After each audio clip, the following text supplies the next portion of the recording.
Welcome to The Deep Dive. Today we are plunging headfirst into something quite extraordinary, actually. It's a highly charged and really deeply consequential shift happening right now in Israeli public education. That's right. And this isn't just, a minor tweak to the syllabus. No, not at all. We're tracking what looks like a major institutional course correction. And its proponents argue quite forcefully that it's vital for the nation's immediate survival and its long-term future. It really is framed as a response driven directly by the current very intense security and political environment. The sources we've looked at and these heavily feature high-level discussions, figures like the Minister of Education Yoav Kisch, they present this as an urgent, almost post-conflict imperative. Right. The argument basically is that the state education system has to pivot sharply away from what they see as decades of, drift towards overly universal value. Absolutely. So our mission today is to really unpack this national initiative. It's known as the Roots Program, or Kesa in Hebrew. We need to get a handle on the specifics, how this reform aims to instill, or maybe reinstill,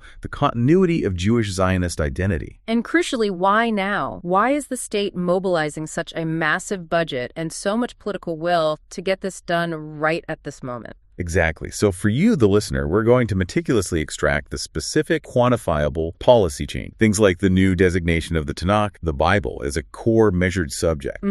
And the ideological battles being fought over who controls the curriculum. Plus, there's this surprising dual focus we need to talk about. Yes, that's fascinating. This program is simultaneously aiming to ground students deeply in ancient heritage, their roots, while at the same time aggressively positioning Israel for world leadership in cutting-edge fields, like artificial intelligence. It's quite a juxtaposition, isn't it?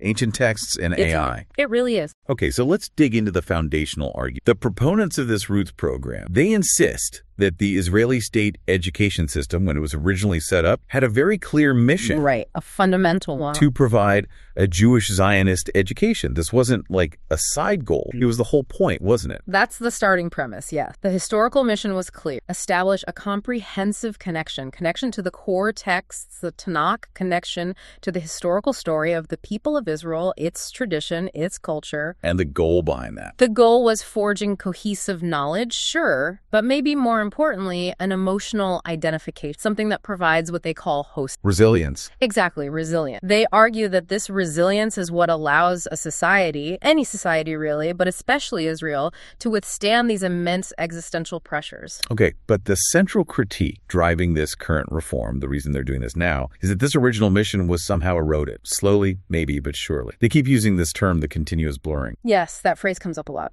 How did the curriculum supposedly drift? How did it become more, as they put it, universal and neutral over the years? Well, you can see it structurally in changes in names, changes in focus. Take the subject traditionally called homeland. Okay. Its focus was very specific, embedding kids in the land of Israel, recognizing historical sites, learning about pioneering Zionist value. But gradually, it changed its name, its focus. It became Homeland, Society, and Civics. Adding those other elements. Right. And that shift introduced universal values, things like pluralism, sometimes even a deconstructive critical think, which, in the view of the reformers, often came at the expense of the specific Jewish historical narrative. It diluted that primary goal of identity. And the sources are very clear on this. Whenever Jewish heritage was brought up, it wasn't just accepted. It immediately ran into resistance, didn't it? Political or ideological counter-demands. Precise. Any attempt to introduce heritage seemed to spark an immediate public debate, usually framed around... Which means religious coercion. Yes, fears of religious coercion, or, alternatively, demands for an overly critical and pluralistic civic education. So the core definition of the state, Israel, a Jewish state, in practice, it was always immediately coupled with and democratic. Right. To the point where... According to someone like Minister Kisch, that national identity component just lost its force. It got watered. And the result, they argue, it led to a generation that knows how to critique the state, perhaps, but lacks the essential foundational knowledge to understand why the state exists in the first place, what its purpose. So we've got this picture of long-term ideological erosion, but it's the current political climate, especially the recent conflict, that's really fueled the urgency. That's what unlocked the political will to push the Roots program through now. Absolutely. Proponents connect the program's immediacy, its urgency, directly to the need for national hose, especially in conflict. The argument seems pretty straightforward. It is. The hosen needed by the nation, and particularly by its young soldiers on the front line, it has to be drawn directly from a deep understanding of their roots. Universal values, however important they are, simply cannot sustain a people under existential threat. They don't provide the same kind of deep-seated resilience. There's a really powerful anecdote in the source material that illustrates this point, isn't there? Yes, the testimony about young fighters. Right, testimony citing young soldiers currently in Gaza and their moral strength, their psychological strength, their ability to grasp, quote, what we are doing here is directly attributed to their understanding of the That testimony is absolutely crucial for them because it connects abstract history, ancient text, to immediate actionable motivation. It's not just about the past. It means that the, 3,000-year historical narrative of the Jewish people isn't seen as some dusty textbook subject. Exactly. It's perceived as a living, applied moral and historical compass. Without that context, the reformers aren't. The struggle becomes purely military or geopolitical. But with it, the struggle gets redefined. It becomes part of an enduring historical mission. Mr. Kisch made this point quite strongly. He did. He argued there's simply no other way to explain the resilience and commitment shown by the young generation today, except through a strong commitment to their Jewish Zionist identity. That's where it comes. Okay, so if we zoom out a bit, connect this to the bigger picture, maybe even the global picture, this educational shift, it seems like it's a key front in a much larger ideological battle. It's definitely framed that way in the sources, yeah. Expert analysis connects this educational focus to a broader, a kind of geopolitical and ideological schism. How so? Well, on one side, you have what they describe as the universalist, often deconstructive world, the one that seeks to dismantle traditional identities, gender roles, family structures, national self. And then on the other side, you have what they term the local patriotic movement. This is focused on preserving and strengthening those very identities. So by pushing the Roots program, the Israeli education system is explicitly taking a side. It's throwing its institutional weight behind that local rooted identity preservation. And what's really fascinating here is the claim that this rooted identity isn't just being imposed from the top down. They argue it's already emerging naturally among young Israelis. It's bypassing some of the old arguments. Yes, that's a significant sociological observation the sources really highlight. There's a sense of a palpable shift in public discourse, a suggestion that a new, maybe more organic Jewish identity emerging. One that doesn't neatly fit the old boxes. Exactly. It doesn't fit the traditional religious versus secular labels that dominated for so long. Young people are described simply as Jews, simply Jews, without all the political baggage attached. Any examples of that? Well, they point to things like the massive spontaneous turnouts for events like Celestial prayers at the Western Wall. You have hundreds of thousands of young people showing up, many of whom don't come from traditionally observant backgrounds. Right. They see this as evidence that the societal demand for this kind of rootedness, this connection, was already there. The state, especially post-crisis, is now just formalized. It's institutionalizing a framework to meet what they see as an existing spiritual and national hunger. Okay, so the Tanakh curriculum restoration is clearly the centerpiece of this whole Roots reform, but we need to grasp just how bad the situation was before. What was the state of Bible literacy or Tanakh education that made this intervention seem so necessary? Well, the marginalization was pretty dramatic, systemic even, particularly within the state secular school system, which is the majority. How dramatic? In high schools, the actual curriculum content, the amount they studied, was reduced by at least 40% over recent decades. But maybe even more critically, at the elementary level, the subject was often funk-placed. Replaced by what? By that broader human and society subject we mentioned earlier. And in some schools, it actually became optional. It was left entirely up to the school principal whether to teach it seriously or at all. Wow. Optional, yeah. The attitude within parts of the education ministry, according to the critics, was that Tanakh was a subject that was just not progressive. It didn't fit the modernizing trend. For a people often called the people of the book, that sounds like a foundational crisis, self-inflicted almost. Proponents absolutely view it that way. They repeatedly bring up David Ben-Gurion's famous quote. Which one? Without knowledge of the Tanakh, there can be no knowledge of ourselves, our source, or our future. Their argument is stark. If you lose the core narrative of the people, you lose the ability to define who you are, what your national mission even is. So this reform is about bringing it back from the brink. It is. It aims to restore the Tanakh, which they constantly refer to as the single most important book for the Jewish people, back to its central, non-negotiable status. Okay, let's nail down the specifics then. The Roots policy frame. What concrete changes are actually being rolled out to make this happen? Well, the policy is pretty unequivocal. Minister Kisch has formally designated Tanakh as a core subject. That's the key term, that cool line. And what does core subject mean in practice? It means structurally, And legally, it's now on the same level as math and English. It's not optional. It's not secondary. And to make sure this isn't just, a declaration on paper. Right, the money. Exactly. The program is backed by a huge financial commitment, a new budget specifically for this identity initiative exceeding 100 million shekels. Wow, 100 million shekels. How did they justify prioritizing that level of funding for identity subjects, especially when there are always other pressing educational needs like remedial learning or resources? It's a fair question. Their argument is that national resilience is the most urgent educational need, right? Full stop. So allocating that kind of budget signals that identity formation isn't just a nice to have, it's considered infrastructure essential for the state's long-term health. So it deserves funding on par with STEM subjects, in their view. That's the message. And the specific policy change dictated is the implementation of a mandatory minimum, 1 weekly lesson of Tanakh minimum throughout the entire school career. From when to when? From grade 2 all the way through grade 12. This simple rule effectively prevents the previous situation where schools could easily minimize the subject or even skip it entirely. Okay, so mandatory Tanakh lesson. But it's not just about the Tanakh text itself, is it? They're also reviving the connection to the land of Israel through the curriculum. That's the other key piece, yes. It's complementary. They're introducing a new subject framework called Heritage Paths. And the goal of Heritage Path? The goal is explicitly stated: foster deep connection, a sense of belonging, and perhaps most tellingly, the sources say it's meant to cultivate pride. Pride in the home, pride in their historical narrative. This is presented as direct counter, semantically and ideologically, to that previous drift towards university. Okay, this all sounds quite ambitious on paper. Mandatory lessons, new subjects, big budget. But we know that grand educational policies can easily fail if there's no enforcement, right? Absolutely. Implementation is everything.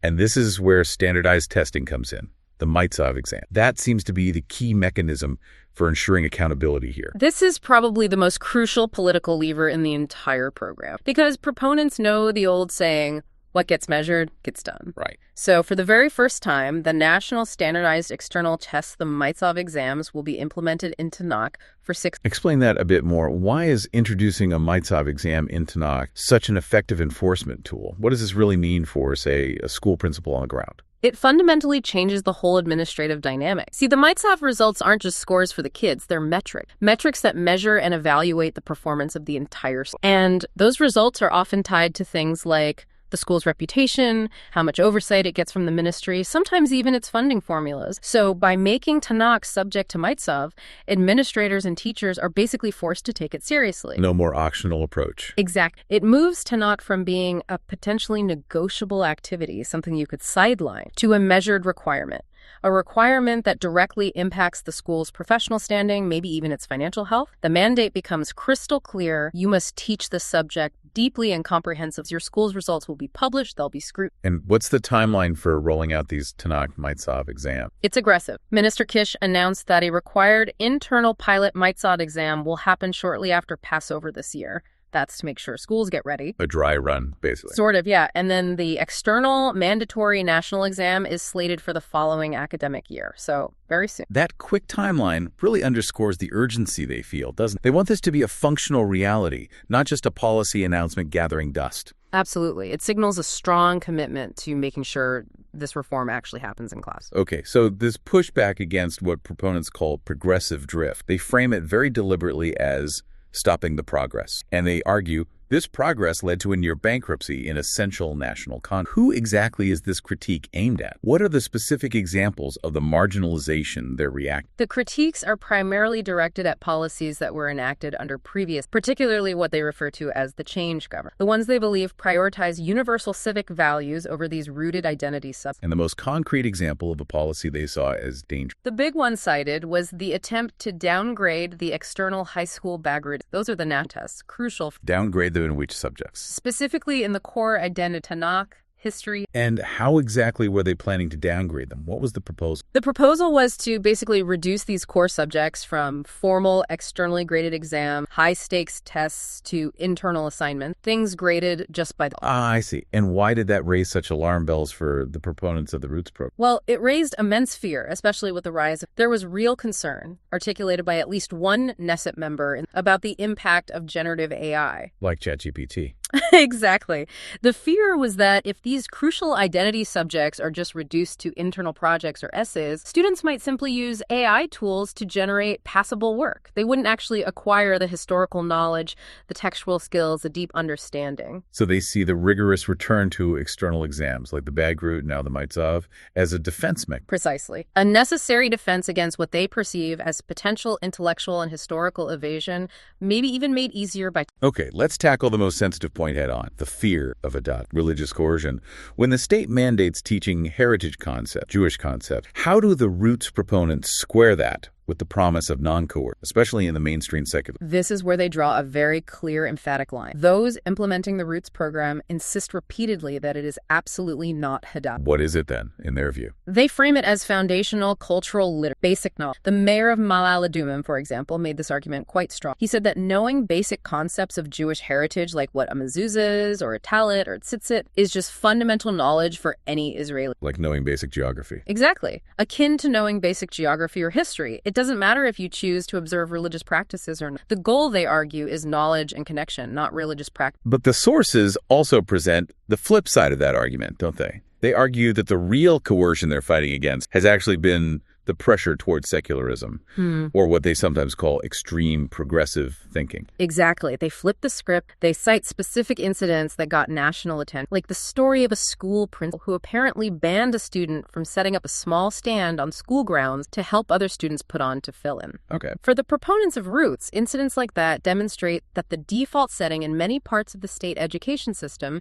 had become one of active exclusion of traditional Jewish expression. And that, they argue, constitutes its own form of ideological coercion. So the Roots program, from that perspective, is also about restoring a kind of balance, allowing traditional Jewish identity to simply exist freely within the public school system. That's certainly part of the argument, making space for it, ensuring it's not act-press. Okay, so announcing a national policy is one thing. Getting it implemented across a system that's incredibly diverse and, as you mentioned, potentially resistant in some areas. That's the real challenge, isn't it? Mm-hmm. Are we seeing signs of resistance?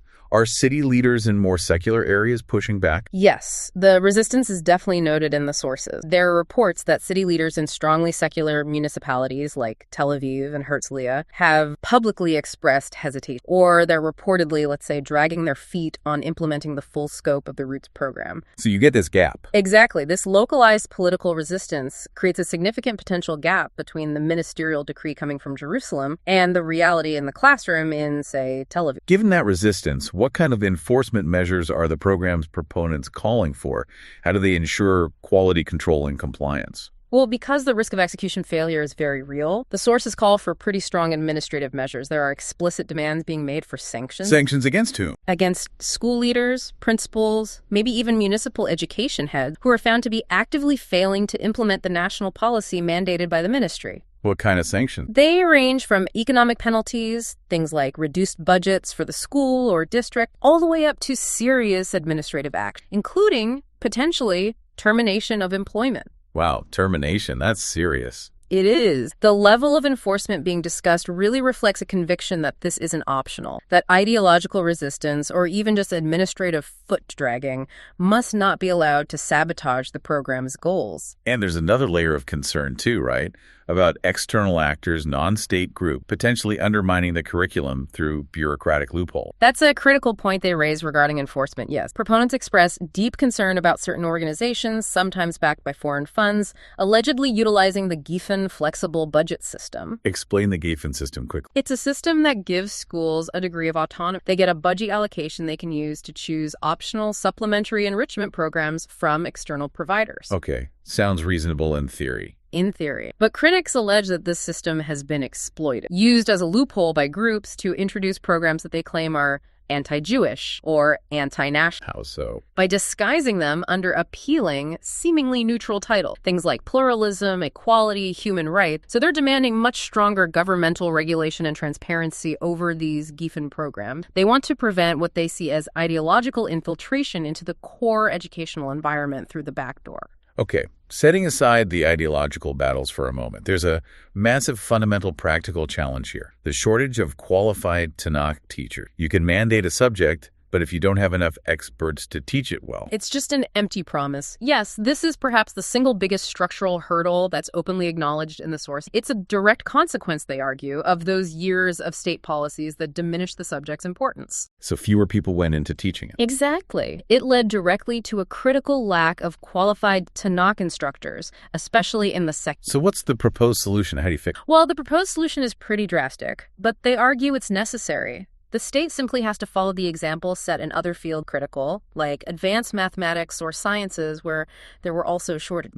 Meaning significant financial incentive. They talk specifically about offering free university tuition for students who choose to specialize in Tanakh instruction, and potentially substantial salary bonuses as well to attract and retain teachers. So basically, pay people significantly more to become Tanakh teachers. That's the essence of it. Without a serious investment in creating a pipeline of adequately trained, highly motivated teachers, they recognize that the whole grand vision of the Roots program could easily remain just a policy on. We've spent a lot of time on the policies, the budgets, the tests, the mandates. But identity, real identity, as the program itself seems to acknowledge, can't just be taught through lectures or measured by a standardized test, can it? It has to be felt, internalized emotionally. Absolutely. That's a core part of the philosophy. So what's the thinking behind the experiential learning component of the Roots program? How does that fit in? The core philosophy is really encapsulated in this idea that true education, the kind that sticks, has to move beyond just the head. It needs to be processed through the heart, the senses, and the feet. The feet. Meaning getting out there, experiencing it physically. It necessitates a shift in pedagogy, recognizing that just knowing the history isn't enough. There has to be a physical and emotional connection forged to the land itself and to the narrative that unfolded on that. Okay, so what specific kinds of experiential learning are being built into the curriculum? How does this translate into practice? The framework mandates things like comprehensive heritage tour, active community initiative, and what they call specific identity-shaping journey. The whole idea is to move the learning environment out of the four walls of the classroom and onto the actual soil where these historical events really took place. Making it physical, visceral. Exactly. And the sources get wonderfully specific about how this should work on, say, a field trip, don't they? What are teachers actually instructed to do to bring these ancient texts to life? The instructions are surprisingly detailed, yes. Teachers are basically mandated to take students to specific historical sites mentioned in the Tanakh, places like the Valley of Elah, Mount Gilboa, Shiloh, maybe Hebron. And when they get there? They must bring the Tanakh text with them. The instruction is to read the relevant passages in situ right there on the spot, and it goes further. The program actively encourages using prop costumes, even some historical reenactment. Seriously? Costume. Yeah, there are anecdotes of teachers sometimes dressing up as biblical figures like King David or Samuel to make the story more vivid. The goal is a literal sensory recreation of the narrative right there on the land itself. Okay, I can see how that would be memorable. What's the reported impact on the kids, psychologically, emotionally, when they're physically standing in the Valley of Elah, reading about David and Goliath right there? The reports from teachers and program directors involved describe the effect as, well, profoundly powerful. They say students are often genuinely shocked or surprised. Surprised by what? Surprised when they realize that these stories, which maybe felt distant or abstract like legends, really happened here, in this specific place where they are standing. Ah, the geographical connection clicks. Precisely. That immediate physical recognition seems to instantly trigger a very powerful, visceral feeling of belonging, of continuity. It transforms the historical narrative from just a story in a book into their personal inheritance. They realize they're part of this incredibly long story, unfolding right on the ground beneath their feet. That handles the connection to the land and the Tanakh. But the sources also highlight another really interesting example of identity building through shared action, not just study. This To the North with Love initiative. Tell us about that. Ah, yes, that was quite significant. It was a large-scale volunteer mission mobilized by the Ministry of Education, mainly in the aftermath of conflict that affected the northern border. How many students? Around 18,000 participated. But what's really critical here, and emphasized in the source, is that it involves students from all sectors of Israeli society. Meaning? Secular Jewish schools, religious Jewish schools, Arab schools,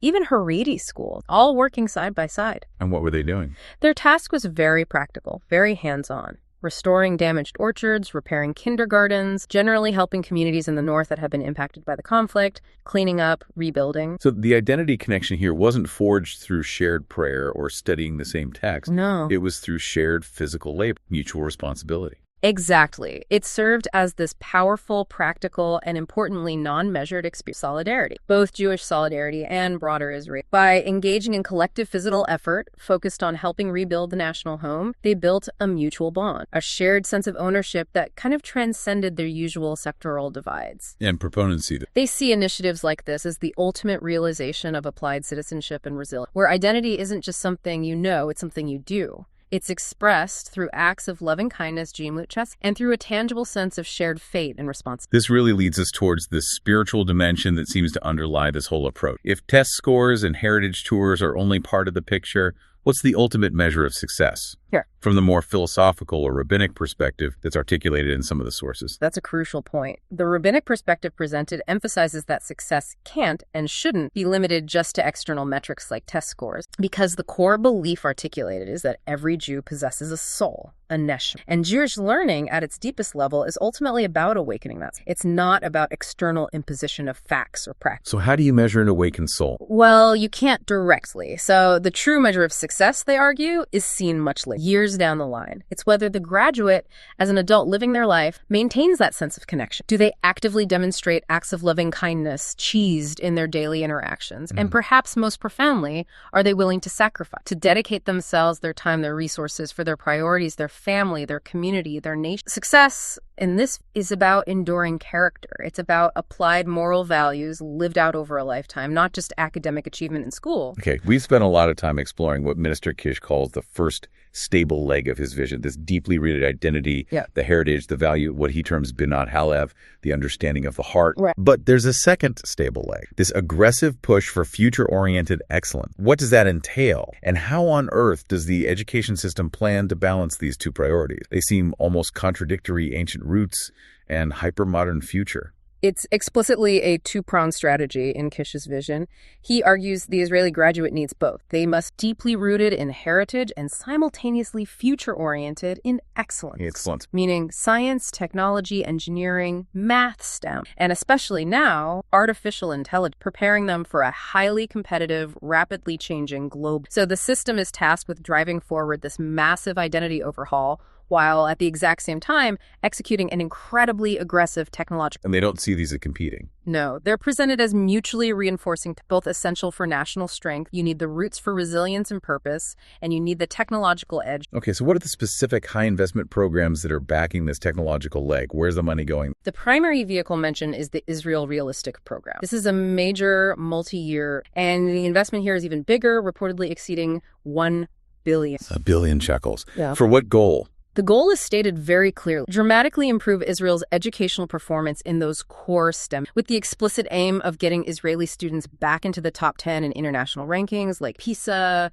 or TIMSS. And focusing specifically on AI, which you mentioned. Yeah. How is the system actually trying to integrate the AI revolution? Is this just for elite schools or across the board? The ambition is definitely across. Israel explicitly aims for world leadership in AI education. It's driven by a recognition that this technology isn't just another subject. It's becoming foundational to everything. So what does integration look like? The vision is to make advanced AI tools and effective AI education accessible to every student and every. This involves a comprehensive, sort of 360-degree integration strategy. AI isn't just a subject to learn, it's also a tool for learning, for teaching, for assessment, even for streamlining administrative tasks. And they're moving fast on this. Very fast. The ministry is actively pursuing and launching major international collaborations with tech giants like Microsoft and Google were mentioned to rapidly accelerate the deployment of these tools and training programs. The sources mentioned a kind of new DNA guiding the ministry's approach to technology now, which sounds a bit counterintuitive for an organization also focused on preserving ancient traditions. What's this new DNA? It is a key tension, you're right. The new technological DNA, as described under Kisch, emphasizes speed, agility, and iterative improvement. Like a startup. Exactly like a tech startup. Move quickly, launch pilot programs, accept that you'll make mistakes, correct them immediately, learn, and keep moving forward. Don't wait for the hypothetical perfect product or program that might take years to develop. And this rapid deployment philosophy is being applied even to curriculum integration. Yes, even for sensitive subjects. It's a very different approach from traditional, slow-moving educational bureaucracy. Okay, now let's definitely explore the tension this creates. If AI becomes omnipresent in schools, what are the pedagogical concerns? the ethical ones. Yeah. The sources actually use the phrase AI as a new friend. That sounds potentially problematic. The tension is significant, and it is acknowledged in the discussion. AI is described sometimes as this non-judgmental new friend or confidant that children might start to rely on heavily for communication, for learning, for emotional support even. And the danger there. The critical pedagogical challenge is ensuring that this reliance, this relationship with the machine, doesn't erode core human attributes. Educational leaders, quoted in the sources, stress they must protect complex critical thinking that goes beyond pattern recognition. They must protect face-to-face interpersonal skills, and maybe above all, the sacred relationship between a human teacher and a human. So those human elements need to be actively preserved. They argue these must be preserved above all else, even as the technology races ahead. That's the tightrope they have to walk. But there's also a more sophisticated counter-argument presented, isn't there? That using AI properly doesn't necessarily diminish the human component, but could actually strengthen it by demanding higher-level cognitive skills from the user. Yes, that's the crucial insight offered by some proponents. The argument is that AI, used correct, actually forces the student, to become a more sophisticated critical thinker. How so? Well, think about it. If a student is using AI effectively, they can't just passively accept the output. They first need the high-level critical thinking skills to phrase the prompt correctly, to ask the right question in the right way. Okay. Then they need to be able to critically evaluate the quality, the accuracy, maybe even the ethical neutrality or bias of the answer they receive from the AI. Right, you can't just trust it blindly. Exactly. And then ultimately, the human user still has to synthesize that information. They have to use their own human judgment, their understanding of context, their values, to decide how to use that AI-generated output. So in this view, AI becomes a tool that requires more, not less, from the human user. Precisely. This view posits that AI transforms the user from a passive recipient of information into a high-level editor, curator, and evaluator. It actually strengthens the human element in the learning process by demanding the advanced application of knowledge, critical discernment, and ethical judgment.